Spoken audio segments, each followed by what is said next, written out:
राम जी करके जो है इस योजना को अब नामित किया गया है। और इस पर मुझे लगता है कि जो कांग्रेस या विपक्ष के लोग जो शोर डाल रहे हैं उसका कोई औचित्य नहीं है।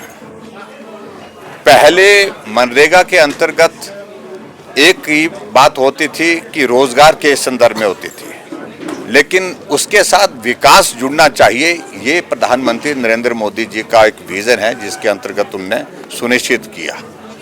और रोजगार के लिए भी 100 दिन नहीं 125 दिन सुनिश्चित उसमें किए। और उसके साथ साथ में हिमाचल जैसे स्टेट के लिए ये भी प्रोविजन उसमें किया कि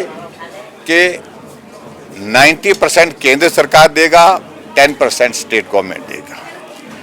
एडमिनिस्ट्रेटिव चार्जेस पहले 6% होते थे, उसको बढ़ा करके अब 9% उसमें कर दिए गए। और सबसे बड़ी बात है कि इसमें एसेट्स क्रिएट करने के लिए ज़्यादा बल दिया गया है, जबकि मनरेगा के अंतर्गत एसेट्स नहीं क्रिएट हो पा रहे थे और मिट्टी उठाई जा रही थी, मिट्टी फेंकी जा रही थी, गड्ढा खोदा जा रहा था, गड्ढा भरा जा रहा था। यही एक इस बात को लेकर के।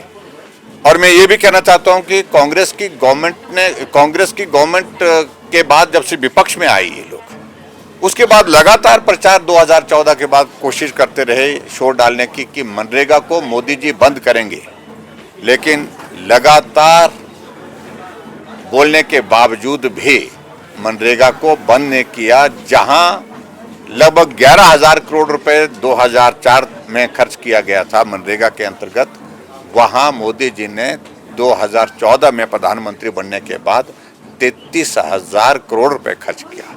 मैनीफोल्ड इंक्रीज बजट में उसमें की गई। और कोविड के दौरान में भी इसके माध्यम से, मनरेगा के माध्यम से बहुत सारी जो है वो लोगों को मदद करने के लिए जो रास्ता हो सकता था रोजगार की दृष्टि से, उसको करने की भी कोशिश की। लेकिन फोकस इसमें था कि इस सारी चीज़ में अमेंडमेंट की आज की तारीख में जो ज़रूरत है उसको किया जाए।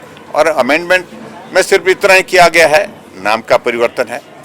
और मुझे इस बात को लेकर के हैरानी है कि वो महात्मा गांधी जी के नाम पर इतना शोर क्यों डाल रहे हैं। गांधी जी तो सबके हैं। और गांधी जी आपने कब जोड़े? गांधी जी का नाम तो मनरेगा के साथ आपने 2009 में जोड़ा। उससे पहले भी तो आपकी जो है वो ये नरेगा के नाम से जानी जाती थी। ये योजना अलग अलग नाम से अलग अलग समय में जानी जाती। तो इसलिए मुझे लगता है कि कोई अर्थ नहीं। सही बात लोगों तक पहुंचाने के लिए हमारी पार्टी की ओर से एक कार्यक्रम हुआ, उसके अंतर्गत जो है ये वर्कशॉप्स हमारी चल रही हैं। उसमें हम सब अपने पार्टी के लोगों को जानकारी दे रहे हैं। और SIR विशेष तौर से जो स्पेशल इंटेंसिव रिव्यू जो है, ये तो एक बार नहीं अनेकों बार हुआ है। और इसकी आवश्यकता इसलिए हो रही है कि गलत तरीके से कोई वोट ना कटे और गलत तरीके से कोई वोट ना बने। और ख़ास तौर से उन राज्यों में इसका असर ज़्यादा है जहां गलत तरीके से वोट बनाने की परंपरा रही है। इस बात को लेकर के कांग्रेस के लोग चिंतित क्यों हैं, शोर क्यों डाल रहे हैं? क्योंकि जो देश का नागरिक है उसको वोट देने का अधिकार है।